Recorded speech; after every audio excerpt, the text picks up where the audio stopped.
Hadirin dan hadirat yang dirahmati Allah, pertamanya kita mengucapkan syukur Alhamdulillah sebanyak-banyaknya kepada Allah Azza wa Jalla. La nuhsi sana'an alaih, kita tidak dapat menghitung pujian itu kepada Allah, karena Allah itu kama athna ala nafsih, seperti mana dia memuji dirinya sendiri. Kurniaan besar Allah apabila kita dapat membuka semula masjid di negeri Perlis ini, walaupun dalam tempoh ini kita terpaksa melakukan penjarakan bagi mengelakkan penyebaran wabak, kerana dunia ini belum berhenti.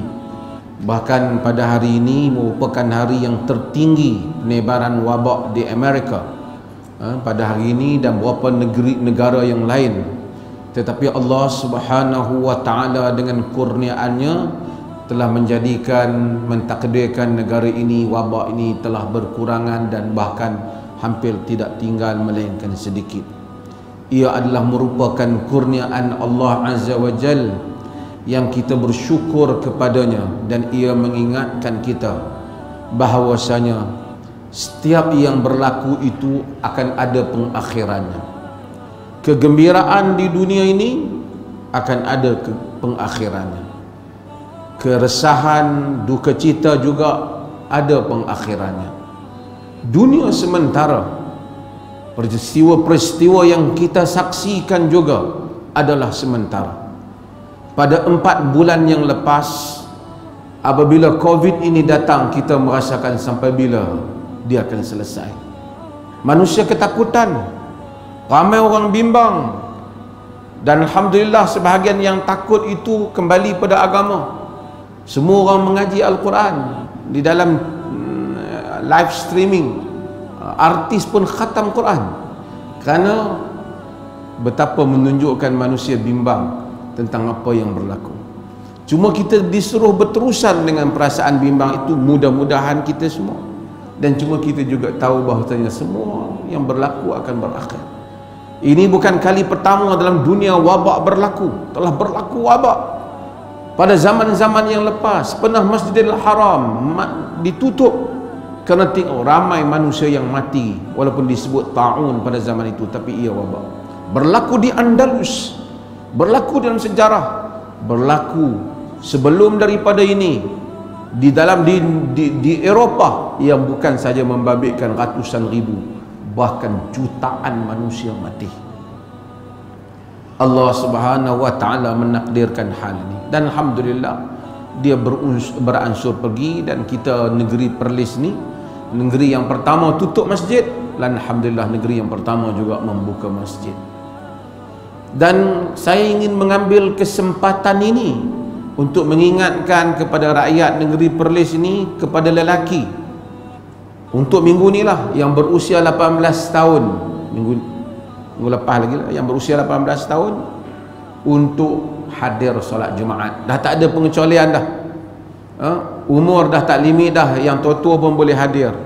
Saya solat Jumaat minggu lepas, kemudian saya pergi beli buah. Ada orang penjual buah tu kata, minta maaf untuk mufti, kami tak pergi, umur lebih. Saya kata, umur lebih ni habis dah cerita dah. Mungkin dia tak terlepas. Kenapa 18 tahun? Kerana perhitungan kita setakat ini bimbang tentang budak-budak sekolah. Takut bila datang budak sekolah, dia bawa balik ke sekolah.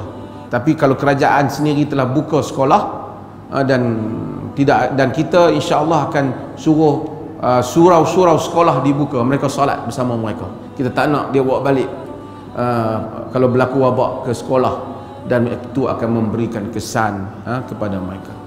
Mudah-mudahan semua orang berlumba-lumba lah datang ke masjid, supaya jangan ada alasan tak datang, tak mau pergilah. Pergi pun bukan boleh dapat tempat, dia tak pergi lagi pun.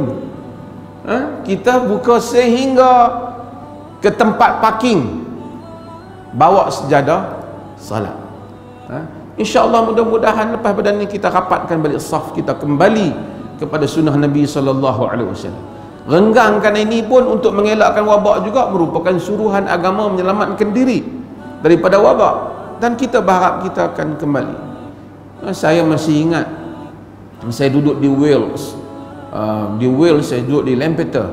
Banyak bulan, 7-8 bulan masa tu. Tak ada masjid. Kita semayang di rumah. Jumaat semayang sama-sama orang Malaysia dan orang Islam yang lain di chapel saja, di gereja dibenarkan, digunakan.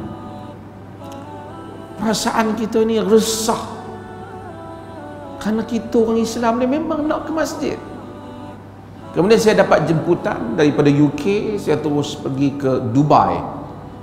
Di Dubai saya turun hampir pada waktu asar. Turun kawan-kawan sambut di sana. Saya masuk ke masjid di Dubai. Setelah beberapa bulan tak masuk, saya tak dapat membayangkan betapalah perasaan itu apabila masuki masjid. Kerana kita ini Muslim, mukmin, kita hidup, ini tempat kita. Kita berlumba-lumba ke sini. Mudah-mudahan insya-Allah